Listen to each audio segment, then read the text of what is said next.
The most insidious form of manipulation doesn't announce itself with threats or coercion.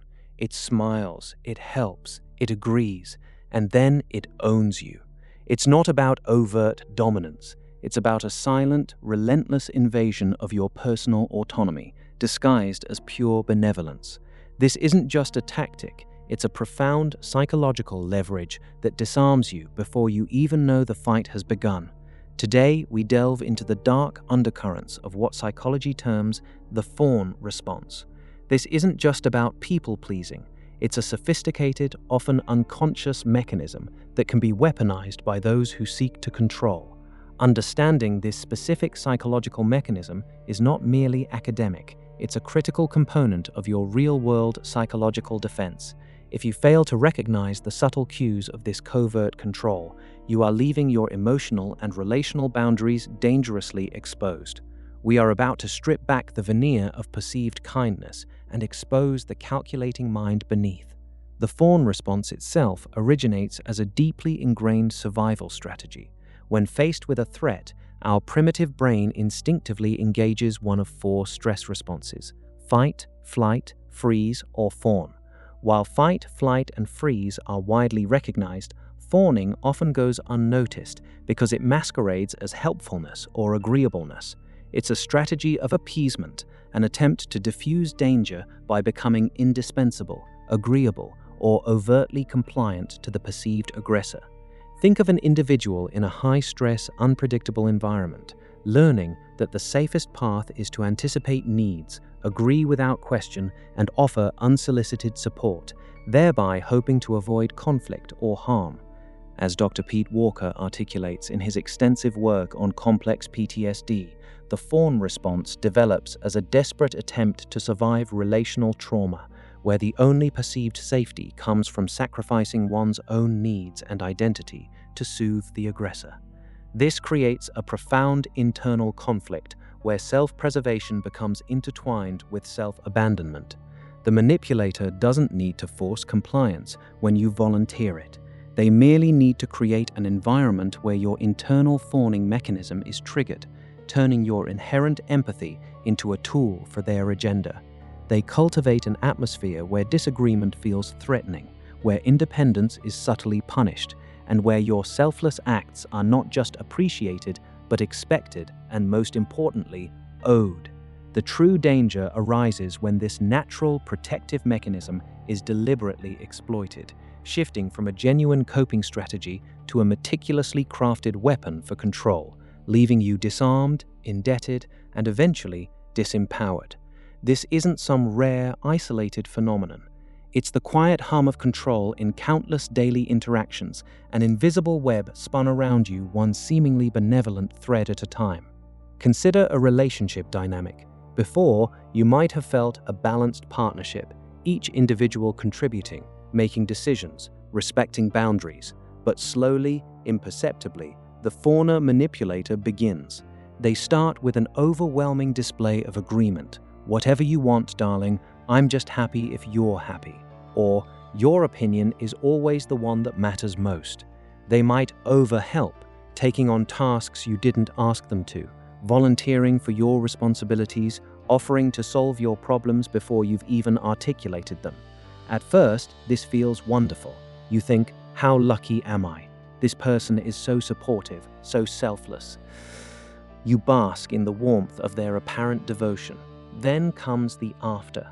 That initial warmth curdles into a subtle chill of obligation.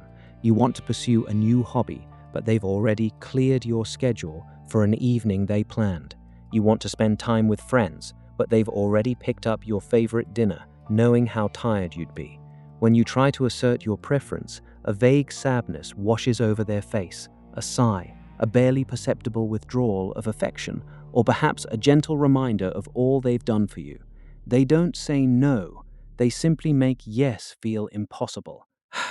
This isn't direct conflict, it's emotional leverage. In a workplace, a colleague might constantly offer to help with your projects, stay late for you, even take credit for your ideas in a way that feels like partnership. But soon, you find yourself unable to refuse their requests, unable to push back on their suggestions, because they've built up an unspoken ledger of favors. If you deny them, you're not just saying no, you're rejecting all their accumulated kindness, making you feel like the ungrateful one.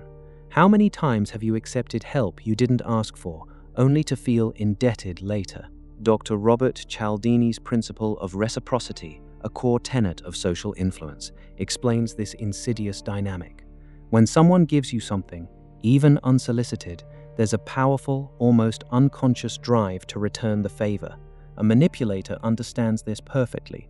They shower you with kindness, not out of genuine generosity, but to activate your innate sense of obligation. They are creating social debts you never agreed to, debts they can call in at any moment. Your defenses are disarmed not by force, but by a deluge of what appears to be selfless concern. You're left feeling perpetually guilty, perpetually grateful, and perpetually under their influence. It's a silent invasion, executed with a smile. Recognizing and defending against this specific tactic requires a shift to the power of sen.c o plana resta capital prata slay, discussed the ren gekiment number 1. The most insidious form of manipulation doesn't announce itself with threats or coercion. It smiles, it helps, it agrees, and then it owns you. It's not about overt dominance. It's about a silent, relentless invasion of your personal autonomy, disguised as pure benevolence. This isn't about rejecting genuine kindness. It's about discerning its source and intent. A healthy relationship allows for different opinions, respectful debate, and help offered what you want to hear, not what's true. They'll solve issues you prefer to handle yourself. Pay close attention to how you feel after these interactions. Do you feel genuinely supported and empowered, or do you feel a subtle pressure, a growing sense of obligation, or a diminishment of your own agency? If your decisions are constantly being helped along or streamlined by someone else's seemingly selfless actions, that's a red flag. It's the constant, almost suffocating presence of their support that should make you pause. Second, practice immediate, low-stakes boundary setting with polite refusal. This is your psychological armor. When an unsolicited offer of help comes your way, even a small one, politely decline it. "Thank you so much, that's very kind, but I've got it covered." Or, "I appreciate the thought, but I actually prefer to handle this myself." This isn't rude, it's self-preservation. Start with minor things, declining an offer to pick up something you can get yourself, or gently stating your own preference when they assume agreement. Watch their reaction. A healthy individual will respect your boundary. A fawner manipulator will likely show disappointment, try to convince you, or even make you feel guilty for not accepting their generosity. Their reaction is the data point. Your firm, polite no is a powerful countermeasure that reclaims your autonomy one small interaction at a time. It interrupts their ability to create that unspoken ledger of favors, denying them the leverage they seek. Third, cultivate an unwavering internal locus of validation. This means your sense of worth, your decisions, and your identity are primarily defined by your own values and judgments, not by external approval or the perception of others. Manipulators thrive on your need for their approval, their kindness, their validation. When you derive your self-worth from within, their kindness loses its power as a bargaining chip. You are no longer dependent on their agreement to feel good about yourself or their help to navigate your life. Consider that last favor you did for someone, not because you wanted to, but because it felt expected.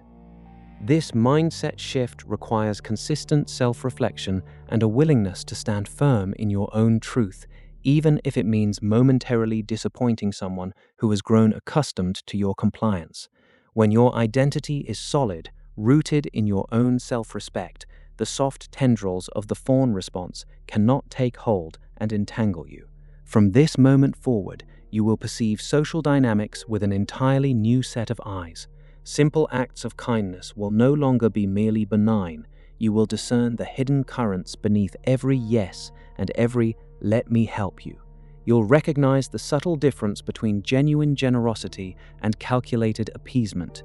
You will see the mechanisms of control woven into interactions that once seemed harmless.